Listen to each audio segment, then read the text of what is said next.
साथियों, एक बार फिर से स्वागत करते हैं अपने YouTube channel 360 degree online class में।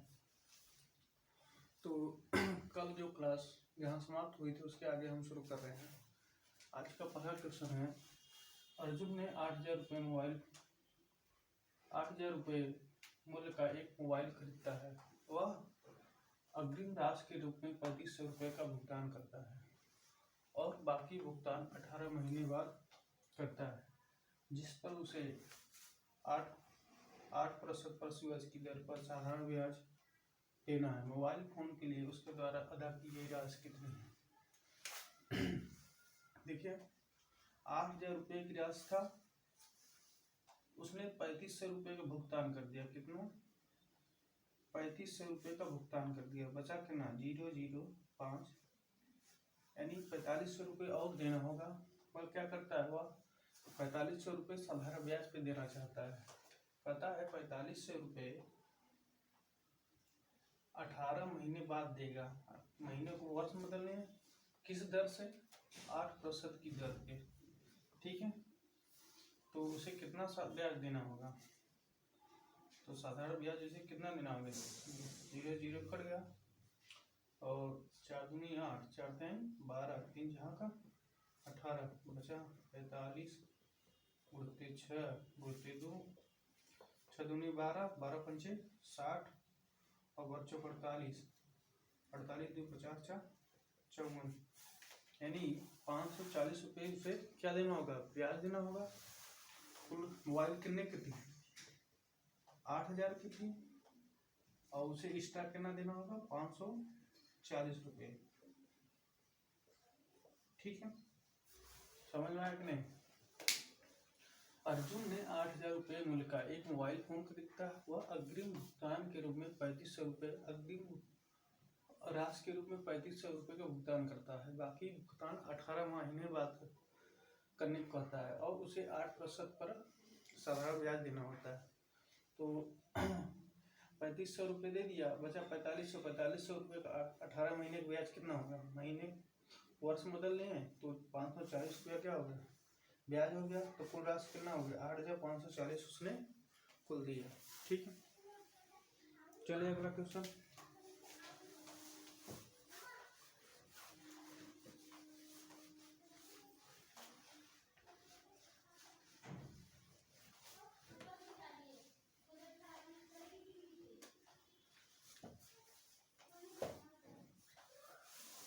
अगला क्वेश्चन है, यदि 750 रुपये साधारण ब्याज की निश्चित दर पर, यदि 750 रुपये साधारण ब्याज की निश्चित दर पर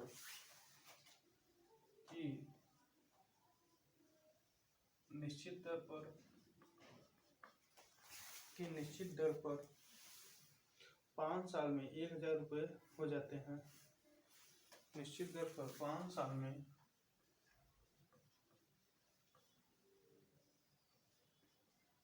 1,000 रुपये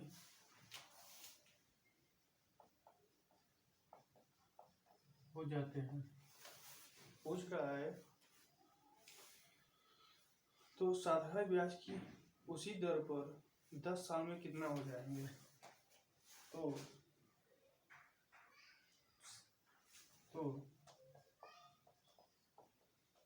साधारण ब्याज के उसी दर पर 10 साल में कितने हो जाएंगे? ठीक है, करा। यदि 750 रुपये साधारण ब्याज की निश्चित दर पर 5 साल में 1,000 रुपये हो जाते हैं, तो उसी साधारण ब्याज की दर पर 10 साल में कितने हो जाएंगे? उसी साधारण ब्याज की दर पे 10 साल में कितने हो जाएंगे? ठीक है, यानी मिश्र धन पूछ रहा है। ठीक है, तो 5 साल में कितने हो जा रहे हैं? 1,000 रुपये। तो 5 साल में ब्याज कितना मिल रहा है? यानी मूलधन था 750 रुपये और 1,000 का मिश्र धन हो जा रहा था। तो साधारण ब्याज कितना मिला, 1000 में से घटा देंगे 750 पे, 250 पे क्या हो गया, 5 साल में ब्याज मिल रहा है, यानी चूंकि 5 साल में 250 पे ब्याज मिल रहे हैं, इसलिए अगले 5 साल में यानी 10 साल में कितने मिल जाएंगे, 500 रुपये। भाई अगले 5 साल में कितना, 500, तो कुल राशि कितना हो गई, कुल राशि हो गई 750 और प्लस 500 यानी 1250 रुपये कुल राशि हो गई। यानी 5 साल में 250 रुपये ब्याज, 10 साल में कितना, 500 रुपये ब्याज, तो कुल राशि कितनी हो गई, 1250। कुल राशि कितनी हो गई, 1250। ये निकालना था, या तो ऐसे निकाल लें या तो ऐसे निकाल लीजिए। करा है 750 पे साधारण ब्याज की निश्चित दर पे 5 साल में 1000 रुपये हो जाते हैं, तो हम पहले इसमें दर निकाल लेते हैं।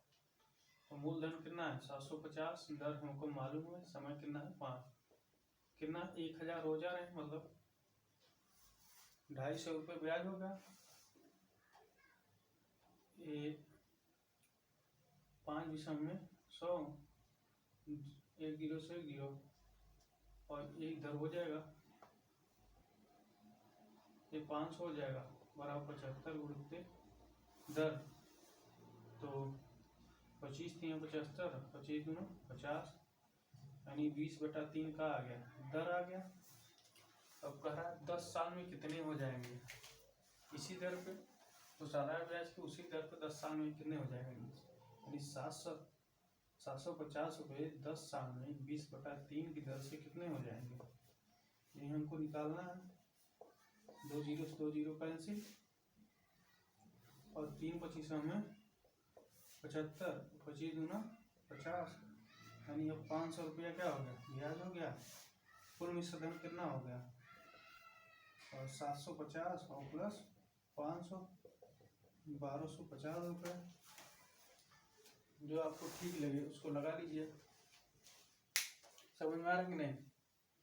साधारण ब्याज अब कर रहा है, ये लाभ वाला तरीका है, मूलधन गुणित दर गुणित समय बटे 100 और ये 60 तरीका है, ठीक है।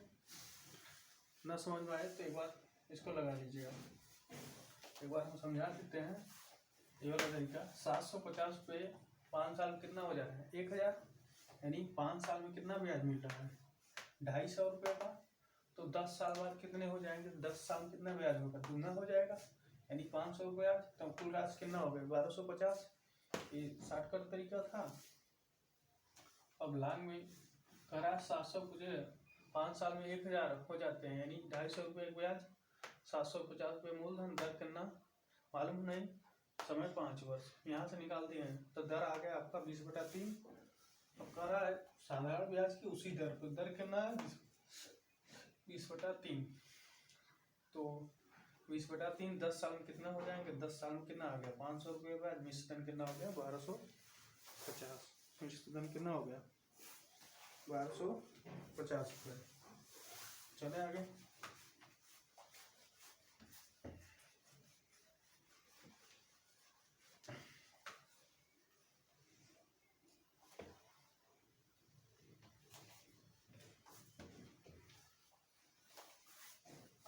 चलिए, कह रहा है एक निश्चित राशि पर 10 वर्ष के बाद साधारण ब्याज 600 रुपये हो जाता है। एक निश्चित राशि, एक निश्चित राशि 10 वर्ष के बाद, 10 वर्ष के बाद, 10 वर्ष के बाद साधारण ब्याज 600 रुपये होता है।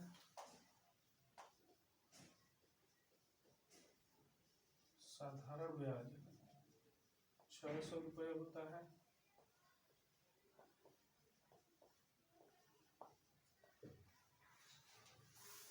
साधारण ब्याज 600 रुपये होता है यदि मूलधन 5 वर्ष बाद 3 गुना हो जाता है।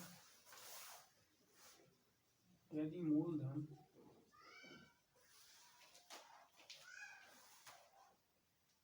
5 वर्ष बाद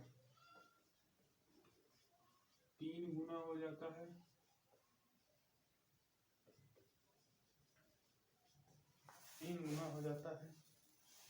तो 10वें वर्ष के अंत में कुल ब्याज क्या होगा? तो 10वें वर्ष के अंत में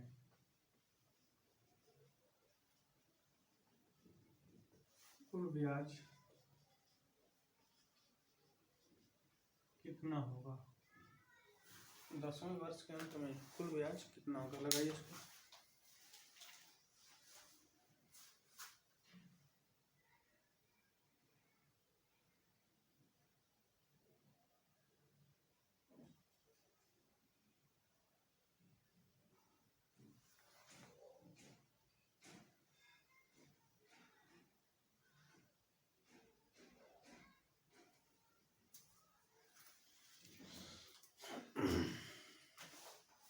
चलिए आगे।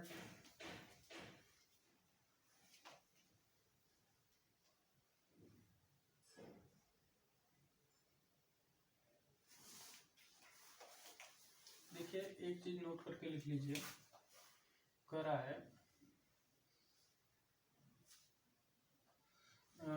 10 वर्ष के बाद 600 रुपये हो जाते हैं यदि मूलधन क्या 5 वर्ष में 3 गुना हो जाए। नोट करके लिख लीजिए, जब मूलधन जितने गुना बढ़ता है उतने गुना ब्याज भी बढ़ता है। क्या? जितने गुना मूलधन बढ़ेगा उतने गुना क्या होगा? ब्याज बढ़ेगा। तो 10 वर्ष का साधारण ब्याज कितना है? और 600 रुपये, तो 5 वर्ष कितना हो जाएगा? 300। ठीक है, यानी 5 वर्ष और 5 वर्ष, ये 30 और 300, ये 300, यानी 10 वर्ष में 600 हो जाएगा। और कह रहा है यदि मूलधन 5 वर्ष के बाद, यानी 5 वर्ष के बाद 3 गुना हो जा रहा है। हमने बताया जब मूलधन 3 गुना होगा तो ब्याज भी क्या होगा? 3 गुना हो जाएगा। नोट करके लिख लीजिए,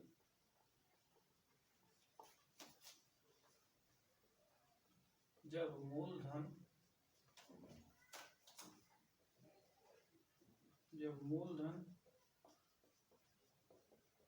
3 गुना होगा तो ब्याज भी 3 गुना हो जाएगा। ठीक है, तो मूलधन 3 गुना तो ब्याज भी क्या हो गया? 3 गुना। तो ये 5 साल बाद 3 गुना हो गया, 300 प्लस 3 त्रिका 900, कुल ब्याज कितना हो गया? 1200। तो ब्याज पूछा था तो 10 वर्ष के बाद कितना हो जाएगा? 1200 रुपये। 10 वर्ष के बाद कितना हो जाएगा? 1200 रुपये।